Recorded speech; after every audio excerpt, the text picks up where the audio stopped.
Many of you may wonder why I don't talk about college football very often on this channel, if at all, even though it is called Kickoff Commentary, and I've clearly shown to be a pretty big football fan. That is because I am originally from Arkansas, and as such, unfortunately, a fan of the Arkansas Razorbacks. This wasn't always something I carried as a negative. In fact, from 2009 up to 2011, I lived and died with this team as much as the Dallas Cowboys, if not more at some times. However, the ensuing decade since has sapped me of any and all ambition and love for this team that I once cared very deeply for. On November 25th, 2011, in the second quarter, 10 minutes left remaining approximately, Arkansas held a 14-0 lead over number 1 in the nation, LSU. They would go on to lose that game, but if we go back and pause at that one moment, number 3 in the nation, Arkansas, 10-1 going into that game, 14 up on number 1 in the nation. If Arkansas holds that lead and wins that game, they are very, very likely going into at least the top 2 and will have a chance to be playing for a national championship that year. Instead, LSU scores 41 of the remaining 44 points in the game. Arkansas loses, goes to the Cotton Bowl where they do beat Kansas State to end the season at 11-2 and finish number 5 in the nation. One of only 3 11-win seasons in Arkansas history, their highest AP ranking since 1977.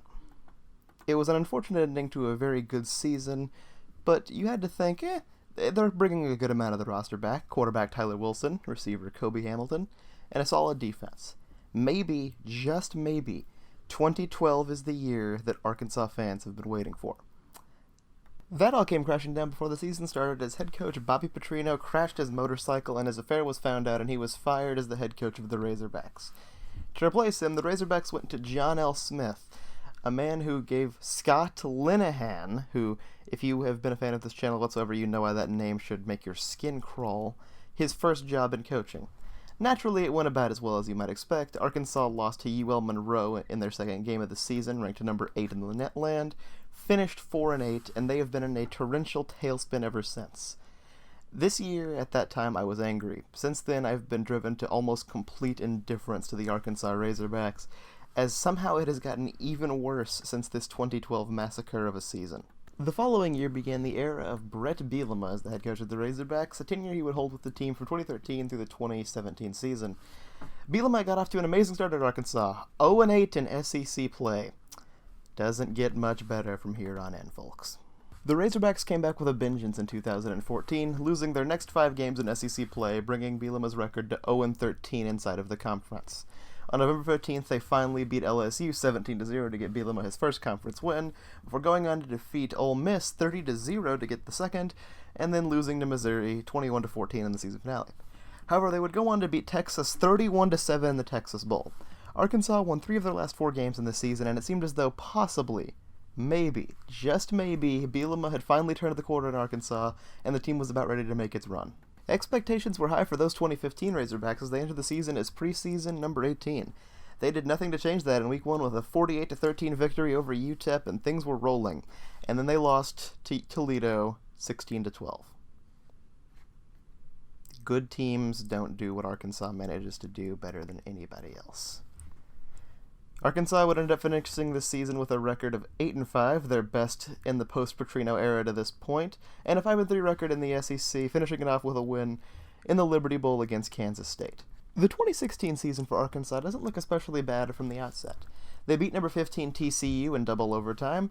They took their yearly loss to Texas A&M, but what are you going to do? Alabama beat them by 19, reasonable. They were then able to defeat Ole Miss before Auburn beat them by 53 points. That's not ideal, but then they came back the next week and somehow were able to beat number 10 Florida 31-10. Okay, that's not terrible. LSU beat them, and it just seems to happen between these two lately, before they crushed Mississippi State. But the reason that the 2016 season is such a black eye for the Razorbacks, and it turned the tide on Brett Bielema, is the final 2 games. The team took a 24-7 lead into halftime against Missouri before letting Missouri score all 21 points of the second half to beat them 28-24. But the Belk Bowl against Virginia Tech is the game in which I gave up on the Bielema era and became completely apathetic to the Razorbacks as a team. For whatever reason, I was unable to see the first half of this game, but I do remember happening to catch, during the local news for my TV station that night, the halftime interview, and the Razorbacks were actually up 24-0 at halftime. I was amazed. And then I heard Brett Bielema say, right before his halftime speech, we're going to go out there and we're going to play 4 quarters of Arkansas football. At this point, I turned off the television, turned to my father, and I told him, I guarantee you, I promise you, after he said that, we will lose this football game. Arkansas, of course, gave up 35 unanswered points in the second half and lost 35-24. I didn't check until the next morning, but I was so thoroughly unstunned by the fact that they had managed to blow that lead in such a unsurprising way that was it. I could not take it anymore. Arkansas was no longer the team worthy of the level of investment I wanted to have in it. It was unfortunate, and I hated to do it, but since then, Arkansas has been something on the periphery of my interest. I still follow the team on Instagram, I still like a lot of the players, I love Darren McFadden, and I would love to see them do well and care again. But after this, it just didn't seem reasonable. Brett Bielema's final season at Arkansas ended the same way it began, a 4-8 record with a just barely, due to a 1-point over Ole Miss, better record in SEC play at 1-7. Coach Bielema left Arkansas with 2 bowl wins and an 11-29 record inside of the SEC. It was clearly time for a change. And 2018 brought with it a new change. Offensive guru from SMU, Chad Morris. He had worked with Deshaun Watson. He was going to take Arkansas to places it had never been before. Well, he took Arkansas to places it had never been before with a 2-10 season in his opening year at Arkansas and an 0-8 record in SEC play. For those of you playing along at home, that means that Arkansas's last 2 head coaches have a combined record of 0-16 in their opening season in SEC play. Truly the epitome of well-coached talent we have here at Arkansas. But the issue with Morris's first season, compared to even John L. Smith at times and Brett Bielema, is not just that Arkansas lost, it's the fashion in which Arkansas lost. 17-44 to North Texas, 34-3 to Auburn, 65-31 to Alabama, 45-31 to Vanderbilt, 52-6 to Mississippi State, and then 38-0 to Missouri. Arkansas might as well have not shown up to these games. In the past with Bielema, they would at least be competitive in several games. Here, Arkansas just rolled over and died.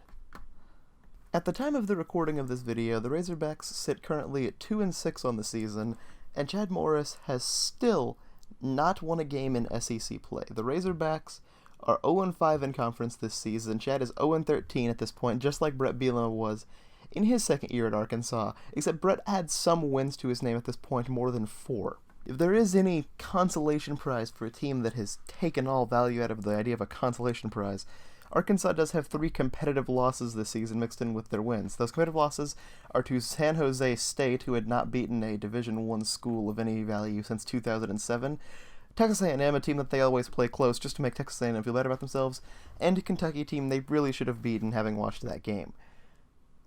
In the past 2 weeks, Arkansas got obliterated by 41 by Auburn, and then obliterated by 41 by Alabama.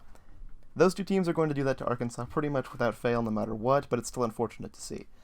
And so where does that leave us? Arkansas is a team that has not beaten Texas A&M since they were in the Big 12 and has not beaten Alabama since Nick Saban was the head coach of the Miami Dolphins. They are the most culturally irrelevant team in all of football. In NCAA Football 14, when you go through the list of teams in the Ultimate Team mode, the last Culture Bowl video game they made, the picture for Arkansas is a picture of the Arkansas State logo. No other team is that blatantly incorrect in their logo choices. Arkansas has become the win you use if you're a small school to build your program up for wherever it was. Be it UL Monroe in 2013, be it Tulsa, be it nearly Coastal Carolina last year, be it San Jose State this season, be it North Texas last year. Arkansas was a relevant program during the Bobby Petrino era. It was relevant at times under Houston Nutt. This decade, Arkansas football has become the worst Division I team in existence. And I say that with a heavy heart. The Razorbacks currently have a worse record and worse conference record than Kansas. That Kansas, the Kansas Jayhawks. This is completely unacceptable. That program until this season had not won a road game in Division I since like 2008. Arkansas, as I said at the beginning of this video, was 2 quarters from the national championship 8 years ago. But couple replacing Bobby Petrino with the worst possible candidate, replacing him with the second worst possible candidate, and replacing him with the worst possible candidate over the past 3 coaching trees has pulled Arkansas so far out of relevance that I'm not sure if the goods are savable anymore. Now, that's probably hearsay. I don't think anybody expected Clemson becoming the national powerhouse they have become under Dabo Swinney. But I don't see the path forward for Arkansas. If they win out this season, somehow finishing 6-6 against Mississippi State, Western Kentucky, LSU, and Missouri, maybe things will get better. But I don't see it. Rakeem Boyd is the only elite talent they have there at running back. The quarterback situation has not been good for a single second of the Chad Morris era. But they've been telling me, oh, you got these freshmen, KJ Jefferson, John Stephen Jones. Maybe. Seeing them play more would certainly help, because the guys ahead of them have not done anything to impress me so far. I just don't know where this team goes from here. I think that Chad Morris has the biggest uphill battle ever for the end of the season and next season, but I have no reason to believe that the guy who currently sits at 4-16 as the head coach of the Arkansas Razorbacks is going to deserve much more time here, but honestly, I'm not sure that anybody can do much better. Chad Morris certainly isn't as crazy as he used to nut-calling in radio shows about complaining about the offensive coordinator and taking snaps from other people on live television, and he certainly isn't as rotund as Coach Bielema was, but maybe I'm missing something, but Arkansas really needs to find their Jim Harbaugh. They need to make a splash hire of somebody with a pedigree that can make it happen and build this team up from where it needs to go. Personally, my choice for a guy that I'm willing to try out, I would see if you can get Tony Romo to come coach the team. That's obviously a pie-in-the-sky choice that comes out of left field, but honestly, would it be any worse than what has happened at Arkansas over the past decade? Somebody, please, be it Coach Morris or somebody else, save Razorbacks football, because I am really tired of not caring about college football on my Saturdays.